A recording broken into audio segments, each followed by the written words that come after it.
अल्हम्दुलिल्लाह वकफ़ा वस्सलामुन अला इबादिल्लज़ीना इस्तफ़ा अम्मा बाद।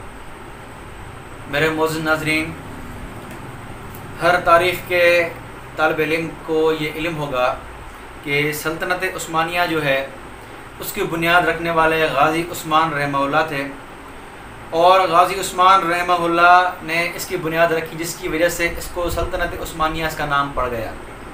ठीक है। और इसकी हालात फराम करने वाले गाज़ी उस्मान के लिए हालात साजगार बनाने वाले गाज़ी अर्तगरल जो इनके वालिद साहब थे, उन्होंने इनके लिए हालात साजगार किए, जिसकी बुनियाद पर जिसकी वजह से गाज़ी उस्मान रहमहुल्लाह ने एक सल्तनत की बुनियाद रखी। फिर उनके बाद आने वाले इनकी औलाद ने इस बुनियाद पर एक बड़ी इमारत कायम कर दी, जो तकरीबन 600 साल तक मुसलमानों की एक बड़ी सल्तनत रही। तो मुख्तसरन आपके सामने मैंने एक तज़किरा किया सल्तनत उस्मानिया का, चूँकि आज मेरा मौजू है कि सल्तनत उस्मानिया और शिया मज़हब, शिया, इन दोनों का आपस में किस तरह और क्या रिश्ता था, ये मैंने आज आपके सामने पेश करना है। और हर तारीख़ के तालिब इल्म को पता है कि शिया, जब से शिया मज़हब आया है तब से उसने इस्लाम के ख़िलाफ़, इस्लाम के पीठ में छुरा घोंपा है। आप सल्तनत अब्बासिया देखें, उनके ख़िलाफ़ तातारियों को लाने वाला कौल था उनका वज़ीर इब्न अलकमी जो कट्टर शिया था। उसके बाद आप बर सग़ीर की मिसाल ले लें। बर सग़ीर में मीर सादिक कौन था?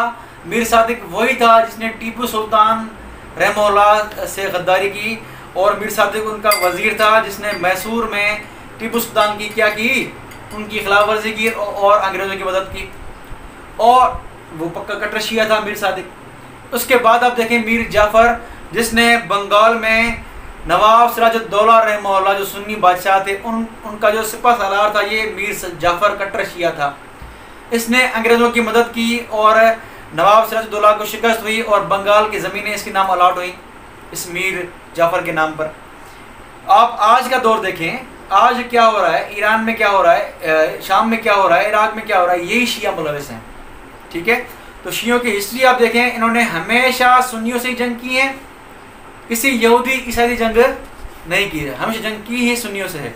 बहरहाल, तो आज मुझे ये बताना है कि सल्तनत उस्मानिया जो एक अजीम सल्तनत थी मुसलमानों की, उसके और शियों के दरमियान किस तरह के हालात और किस तरह के साजगार जो है वो नासाज ताल्लुकात थे। शियों की जो बड़ी गवर्नमेंट कायम हुई थी, हुकूमत कायम हुई थी जो बर सग़ीर ईरान और उसके आसपास के इलाकों में, वो था शाह इस्माइल सफ़वी। शाह इस्माइल सफ़वी ने जब अपने इलाकों में, ईरान और उसके आसपास के इलाकों में शिया जो है वो मज़हब कायम किया, शिया जो है वो एक हुकूमत कायम की, तो उसने क्या किया कि उसने शिया मज़हब को ज़बरदस्ती नाफिज किया, सुन्नी उलमा, सुन्नी अवाम को कत्लेआम किया, यहाँ तक कि ईरान जो सुन्नी अक्सरियती मुल्क था उसको सुन्नी को कत्लेआम करके उसने शिया बना दिया, शिया से बना दिया और शिया कानून नाफिज कर दिए और सुन्नियों का कत्लेआम किया और सुन्नियों से जुल्म किया।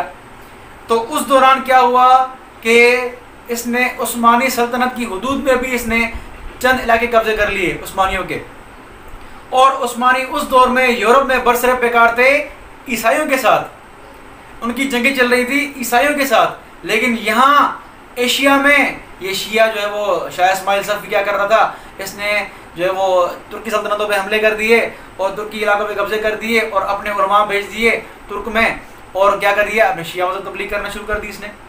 बहरहाल, तो तुर्कों के, उस्मानियों के 90वें सुल्तान, सुल्तान सलीम खान रहमहुल्लाह, उसने फिर क्या किया, इसने अपनी मुहिम का जो है वो जंग का पासा जो है वो पलड़ा यूरोप से हटाकर एशिया की तरफ खींच दिया इन्होंने, ताकि ईरान को, शियों को सबक सिखाएं। तो सुल्तान सलीम अव्वल रहमहुल्लाह ने, जो सल्तनत उस्मानिया के 90वें सुल्तान थे, उन्होंने शियों से जंग की। इन्होंने जो खतूत लिखे उनमें से एक ख़त का मैंने आपके सामने तज़किरा करना चाहता हूँ कि सुल्तान सलीम खान ने क्या ख़त लिखा। ज़रा आप देखें, ये डॉक्टर अली मोहम्मद सलाबी की किताब है सल्तनत उस्मानिया, उसमें वाज़ेह ख़त मौजूद है कि सुल्तान सलीम खान ने शाह इस्माइल सफ़वी को ख़त भेजा।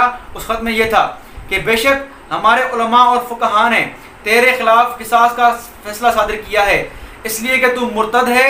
हर सच्चे मुसलमान पर लाजिम है कि तेरे मज़हब के ख़िलाफ़ जंग आज़मा हो और तुझ में और तेरे बेवकूफ़ पैरोकारों में जो बदमज़हबी है उसको ख़त्म कर दे, लेकिन इससे पहले कि हम तुझसे जंग करें और हमारी तलवारें बेनियाम हों, हम तुम्हें सही दीन के दायरे में आने की दावत देते हैं। उसके अलावा तुझ पर लाजिम है कि इन अकालीन को खाली कर दे जो तुमने हमसे गसब करके अपने कब्जे में कर ली हैं।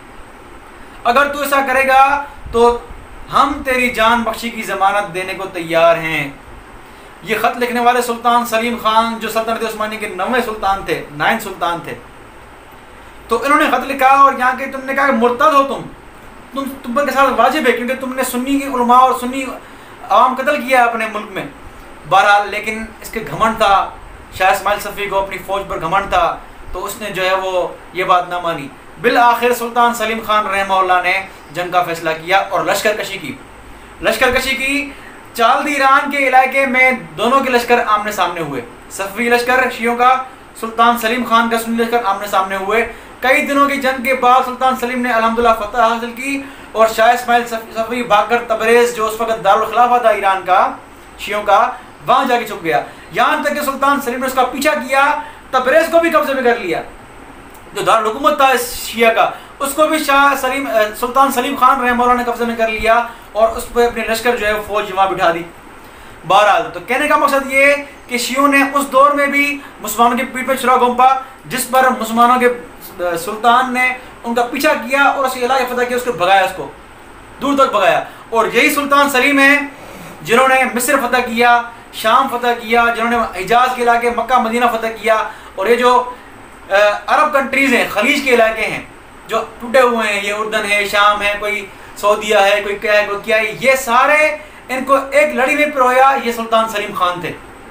इन्होंने ही ये सल्तनत कायम की और सारे मुसलमानों को एक मुत्तहिद, एक हुकूमत के जो है वो एक बादशाह के तहत, एक खलीफा के तहत उनको जो है वो लाया सुल्तान सलीम खान। बहरहाल तो शियों के साथ इन्होंने जंग की।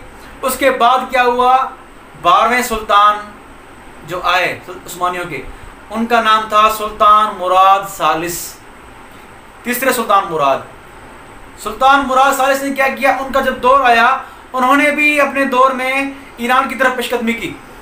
जब उन्होंने ईरान की तरफ पेशकदमी की, ये वाक़या है 1577 ईस्वी का, 1577 ईस्वी का ये वाक़या है कि सुल्तान मुराद जो सल्तनत उस्मानी के 12वें सुल्तान थे, उन्होंने पेशकदमी की ईरान की तरफ। तो उस वक़्त क्या था, शाह अब्बास जो था सफ़ियों का बादशाह था, उसने क्या किया, शाह अब्बास ने सुलह कर ली और मुआहदा तय हुआ। मुआहदे में क्या तय हुआ, मुआहदे में यह तय हुआ कि शिया अपनी हुकूमत में, अपनी सल्तनत में अबू सिद्दीक़ रज़ियल्लाहु अन्हु, सैयदना उमर फारूक रज़ियल्लाहु अन्हु, सैयदना उस्मान गनी रज़ियल्लाहु तआला अन्हु को सबो सितम नहीं करेगा।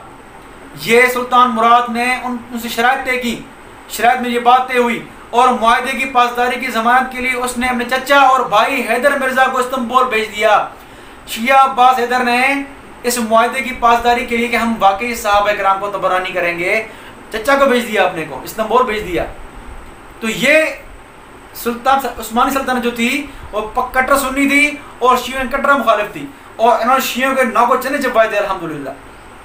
उसके बाद आप देखें 17वें सुल्तान आए, 17वें सुल्तान तुर्कों के सुल्तान मुराद चारम।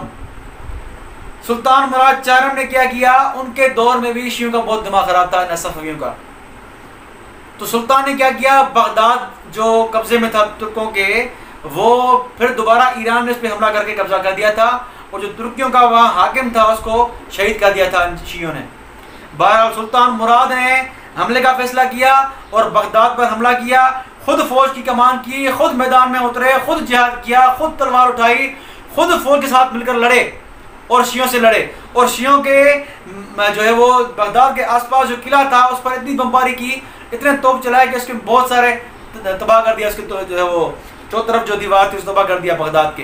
फिर उस पर हमला किया और 20,000 ईरानी फौजियों को कत्ल किया, शिया फौजियों को सुल्तान मुराद ने कत्ल किया, 20,000 फौजियों को। तो ये देखें आप, ये हमारे सल्तनत उस्मानिया और शियों के दरमियान क्या थे, ताल्लुकात थे।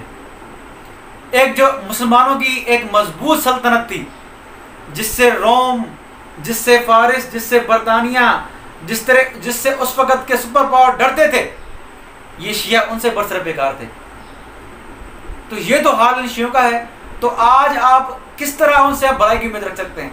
बहरहाल आज मेरा टॉपिक ये था कि सल्तनत उस्मानिया और शिया, ये दोनों का चक्कर किया आपस में, और शिया हर मौके पर मुसलमानों के एंटी रहते हैं।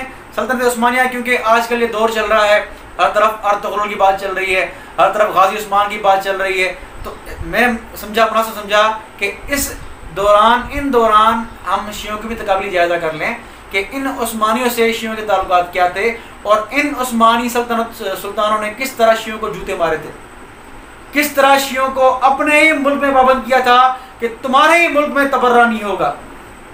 तो ये अल्हम्दुलिल्लाह मुसलमानों के गैरतमंद बादशाह थे। अल्लाह से दुआ है कि अल्लाह ताला आज भी हमारे हुक्मरानों को ये गैरत अता फरमाए। व आखिर दावाना अल्हम्दुलिल्लाहि रब्बिल आलमीन।